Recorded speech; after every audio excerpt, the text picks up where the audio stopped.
जय जगन्नाथ। रज आसुछि, रज हम आड़िया घरे जंतुणी पोड़पिठा हेनी यह कि केबे संभव। तेणु फ्रेंड्स ये जो अरुआ चाउल अटार जंतुणी पोड़पिठा समस्त घर समस्त प्रिय आ रज पर्व प्रत्येक ओडिया घरे यह निश्चय होता है। तेणु आज चलतु से जंतुणी पोड़पिठार रेसिपी मुझे आपण मान सागर सेयार करुँची। तो ये मु प्रथम नहीं 250 ग्राम चाउल अटा नहीं आपण हिसाब से कम बेसी करें। तो 250 ग्राम चाउल अटा जी चाउल अटा तार 2 गुण पानी नेवा माने 250 ग्राम चाउल मुझे 4 कप पानी 500 ग्राम 500 ml पानी 500 ml यदि आप चाहिए टी बढ़े पारे। जदि अटाटा आप सुखा अच्छी तो आउ टे पानी बढ़े दे। तो पानी रे प्रथमे आग तेजपत्र पकईदे, 1 चामच लुण पकेवा और 2 चामच घी पकईकी जमी पानी गरम हो से गुड़ पकेवा।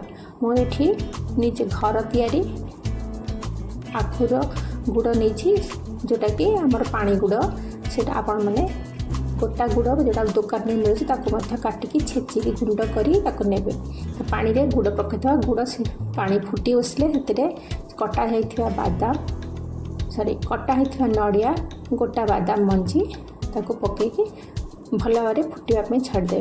पानी फुटीगला तेजपत्रटा को बाहर करदे कहीं तेजपत्र फ्लेवर बर्तमान से आसीगला आ दरकार नहीं। तो तेजपत्रटा को बाहर कर सारापर से बाकी मसला जमीक पान मोहरी और 1 चामच 8-10टी गोलमरीच गुंड होता गुंड करके पकईदे, बड़ अलैच जोटा कला रंगर आ गुजराती छोट गुजराती कुटिकी पकईदे। एवं आउ 1 चामच घी पकईवा।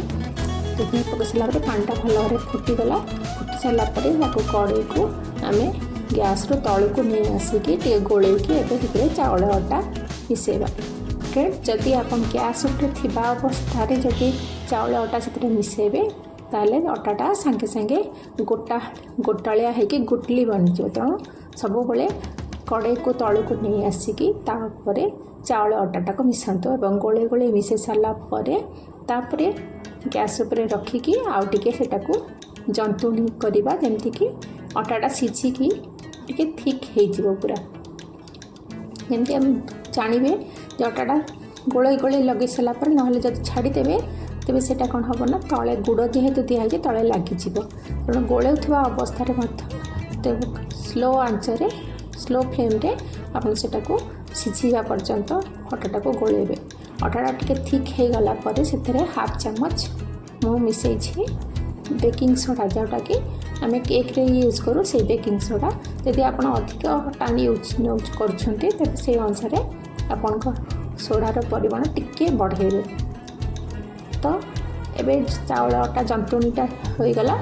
एबे ताकू आम टिके समय घोड़े ठंडा करने छाड़ीदे जाओ से घोड़ेदे जहाँफल कि सी भितर टे भल भाव सीझीज। एवं गोटे मोटा कड़े नवा एवं से मोटा कड़े आम तले कदली पत्र दे से चाउल जंतुणी पोड़ापी प्रोसेस तैयारी करवा। फ्रेंड्स जदि आप पाखे ओभन अच्छी ताले आप ओभन में पोड़ी पारे, किंतु यहाँ मो पारंपरिक नीति जेहेतु आमर पोड़पिठाटा तैयारी से कड़े आग काले तो चुली रे पोड़ा होता है, तो चुली ना काठ चुली ना तेणु आम गैस रे पोड़ो। तेणु चाउल अटाटा को जंतुणी दे टिके घी पकईदे आ 5-6 खंड कदलीपत्र छोट छोट कर काटी कड़े धीरे दे सभा शेष ऊपर जो कदलीपत्र रमें घी मारिक ग्रीस करदे जमी आम केक पोड़ला बेले बटर पेपर को ग्रीस करूँ सेमती देकी केक टिन को ग्रीस करूँ सेमती ग्रीस करके एवं से जो चाउल जंतुणी आम करके रखी देकी भल भाव गोटे पिठार आकार हाथ में काटिके भी गोटे पिठार गोल आकार देवा। कौन प्रकार यूटेनसिल जेहेतु आम यूज करूनी तेणु से आम हाथ में ही पिठा को गोटे आकार देवा जमती से सुंदर देखा से दे सारापर छोट छोट कटा होता नड़िया काजू किसमिश ये सब को आम सजाईदे सजाइकी पड़ा। आपण पाखे जब अन्य किसी जहाँ भी ड्राई फ्रुट्स अच्छी जमीक आलमंड्स वालनट्स चेरी ताको आप यूज करें। तो केवल नड़िया काजू और किसमिश यूज कर ଆପଣ ଚାହିଁଲେ ଅନ୍ୟାନ୍ୟ କାମ ମଧ୍ୟ କରିପାରିବେ। ତାକୁ ଦେଇକି ଆମେ ତାକୁ लो फ्लेम्रे प्रथम ताको पोड़ा बसैबा। फ्रेंड्स जदि आपको ये भिडियोटी भल लगुच आपण मैंने निश्चय ये पोड़पिठा बनातु बन के खातु रजरे। आउ जदि भल लगला ताले मो चैनल को सब्सक्राइब करतु, आप मते कमेंट्स करतु और मो वीडियो को लाइक करतु। फ्रेंड्स आपण मान कमेंट्स मो पे बहुत वैल्यूएबल, तेणु आप निश्चय किसी ना किसी कमेंट करतु। मु आपन कमेंट्स को जानिया बहुत उत्सुक। तो रज आसूची तो आप रजरे ये पोड़पिठा जंतुणी पोड़पिठा निश्चय बनातु। यह पूर्व ओडिशा समस्त घरे प्राय हुए, पश्चिम ओडिशा तो बिरी पोड़ करा जाए, किंतु पूर्व ओडिशा प्राय समस्त घरे ये जंतुणी पोड़पिठा चाउल अटार जंतुणी पोड़पिठा रजरे निश्चय करा जाए। 2 थर हुए पोड़पिठा मुख्यतः हुए, गोटे थर रथ यात्रा बाहुड़ा यात्रा जिते ठाकुर आसती बाहुड़ी की से मौसी माँ मंदिर में यही पोड़पिठा ही भोग करा जाए। थे रजरे पोड़ करा जाए। तो फ्रेंड्स आपण मैंने जदि वीडियो रे भल लगिला ताले ये पोड़पिठा घरे बन के रजरे खातु। आओ मो चैनल को सब्सक्राइब करी लाइक निश्चय करंतु। आपण मानकु रज पर्वर अनेक अनेक शुभेच्छा। आपण मैंने रजरे पिठा पान मिठा खाई बहुत सारा मौज करंतु और दीदीर चैनल को सब्सक्राइब करके कमेंट्स करंतु।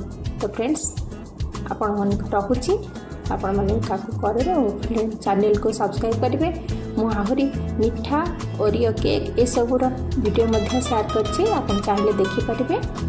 रहुची आपण मानक पुणी थे रज पर्वर अनेक अनेक शुभेच्छा।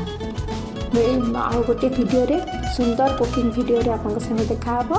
से पर्यंत जय जगन्नाथ और हैप्पी रज। Thank you.